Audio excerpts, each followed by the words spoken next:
Alors que les candidates au titre de Miss France 2023 s'envolent ce lundi 21 novembre 2022 pour la Guadeloupe, l'ambiance semble être tendue au sein du comité Miss France. En effet, les journalistes présents à la conférence de presse du célèbre concours de beauté, qui a eu lieu le 18 novembre dernier, ont assisté à un clash entre Sylvie Tellier et Alexia Laroche-Joubert.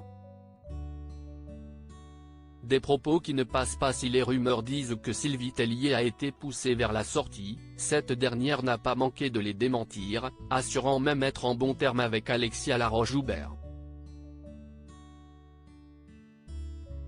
Et pourtant, le 18 novembre dernier, nos confrères du Parisien ont assisté à un échange particulièrement tendu entre les deux femmes. En cause, les propos de la nouvelle directrice du comité Miss France qui a déclaré que Sylvie Tellier n'avait jamais participé à la production artistique de l'émission. De quoi agacer la principale intéressée, qui s'est exclamée « J'étais directrice générale de la société donc j'ai travaillé sur l'émission, pendant 17 ans. Pardon mais je ne peux pas te laisser dire ça. »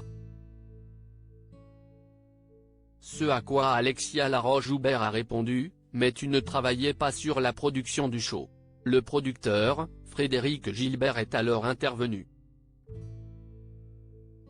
On travaillait tous ensemble. Alexia Laroche-Joubert a alors tenu à présenter ses excuses à sa collègue. « Excuse-moi si je t'aille vexé », lui a-t-elle lancé. Ce à quoi l'ancienne reine de beauté a répondu « Oui, tu m'as vexé. À un moment, j'ai beaucoup de considération, mais il faut aussi avoir de la considération pour le travail qui a été fait pendant 17 ans. Merci. C'est quand même une période qui est compliquée, un clash qui a fait couler beaucoup d'encre et sur lequel Diane Lair est revenue, ce lundi 21 novembre 2022, au micro du Morning sans filtre. La société Miss France, on est une famille. Et dans toutes les familles, il y a des classes de temps en temps. Et là, ça a un petit peu froissé. Je pense Sylvie, elle a effectivement donné 17 ans de sa vie et que là, c'est quand même une période qui est compliquée, il y a une passation etc. On l'a attaquée sur un sujet qui est fort pour elle, c'est-à-dire son bébé Miss France.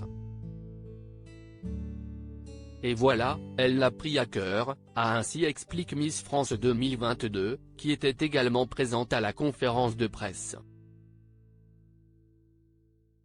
Diane Lair regrette que de nombreuses nouveautés annoncées lors de l'événement, comme sa participation à un tableau, n'aient pas été rapportées. Je trouve ça dommage que la seule chose qu'on retienne c'est un clash qui en fait ne représente pas les 1 an de travail que le producteur et tout le monde ont mis en place, conclut-elle. Et vous, qu'en pensez-vous ?